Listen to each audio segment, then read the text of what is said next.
清衡君来到冥界便寻不着亡妻，后来在判官点生平的时候，他的恩师还有他和好几位长老都受了牵连，说是让蓝夫人受了不白之冤而死，蓝家人都判了水刑，就是站在一个坑里，水慢慢上涨直到窒息。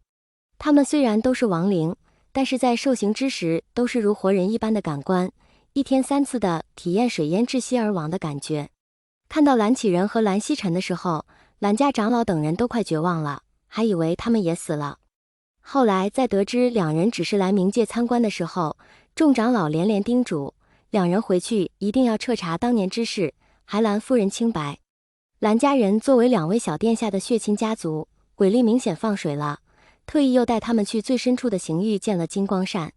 回到蓝家，蓝启仁和蓝曦臣心里的惊惧都还没平息下来，便马不停蹄地安排人彻查当年之事。其实在看过金光善的判词之后，蓝启仁和蓝曦臣已经知道当年是怎么一回事了，还顺利地在蓝家抓出了几个藏得无比深的钉子。在蓝家几十年都爬到长老位置了，说不定再过些年蓝家就要改姓金了。燕儿给魏婴传信，也就是这件事，蓝家要给清衡君的妻子平反，并且打算将人迁墓于蓝家祖坟。蓝忘机和魏无羡赶回云深不知处时，蓝曦臣正带着人为蓝夫人迁墓，先了烧了为蓝夫人平反的文书，又是以蓝家主母葬礼的标准准备迁坟。当下人挖开墓穴，蓝曦臣、蓝忘机等人跪下来祷告时，却见天空飞来一团天火，瞬间将蓝夫人的木莲冠带碑烧了个干净。那时刻的墓碑硬是在所有人的面前被烧成了灰烬。很快又有门人来报，祠堂刚刚被迎进去的蓝夫人牌位被一道天雷劈成了粉末。魏无羡静静地看着蓝家人的动作，说道：天意如此，燕儿祖母与蓝家因果已尽，蓝家受刑的仙人也已经解脱，诸位还是不要强求了。魏无羡现在的身份不同，他说的话不得不信。最后蓝曦臣等也不得不放弃。回到净室，蓝忘机的情绪很不好，看着道侣闷闷不乐的样子，魏无羡可心疼了，当然要好好的哄一下。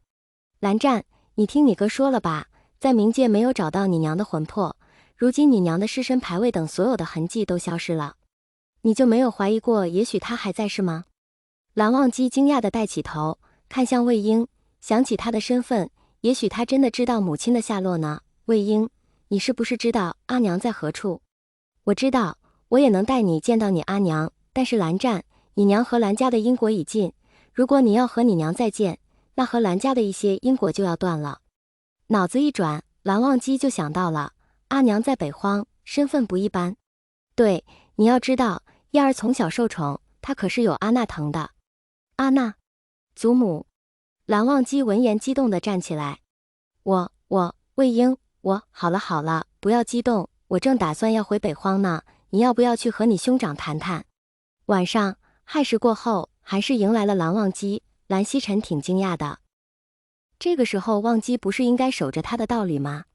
蓝忘机也没有和蓝曦臣绕弯子，直接就说了，兄长，我要和魏婴去北荒。蓝忘机的意思蓝曦臣看明白了，这是要随魏无羡离开蓝家呀，能告诉我原因吗？燕儿从小跟在亲祖母身边长大。蓝曦臣惊讶地瞪大了眼睛，燕儿的亲祖母，那不就是他们的阿娘吗？阿娘没死。魏婴说阿娘是凤栖族人，觉醒了血脉灵魂涅槃重生。你要去找阿娘？不单如此，魏婴血脉尊贵，是北荒之主，职责重大，他是不可能入蓝家的。可是叔父那里怎么办？还请兄长帮忙劝解。哎，忘机啊，你可是给我出了个难题。而这边，魏无羡正在和2个孩子说起要回北荒的事。魏无羡没想到的是，蓝虎居然拒绝了。阿吉，我会和你回北荒见见你的亲人，但是我想留在蓝家。魏无羡大惊，为何？北荒不好吗？你放心，你是我的孩子，身份尊贵，不会有人欺负你的。蓝虎摇摇头，不是的，阿吉，我想留下来，我是蓝家嫡系血脉，我要做蓝家家主。魏无羡看得出来，阿赤不是贪恋权势的人，为何不愿意跟着他回北荒呢？阿吉，我在乱葬岗一个人生活了10年，我所知的都是那些在乱葬岗的老鬼教给我的。他们告诉我，在几百年前，仙门是以门派为主，那时候不以血脉为纽带，靠的是天赋、勤奋和能力。我想要掌控蓝家，将蓝家建设成一个非同一般的门派。世家已经延续了太久，已经不能顺应世界的变化了。仙门需要新的变革，而我就想成为这个领路人，就像岐山温卯那样，他兴家族而衰门派，我便要废家族而兴门派。魏无羡看着这个平日活泼跳脱、爱撒娇粘人的儿子，没有想到他居然有如此志向。只是这个孩子从小没有在他身边长大，本来心中便觉得对他诸多亏欠。若是以后他们去了北荒，把蓝虎一个人留在蓝家，叫他于心何忍？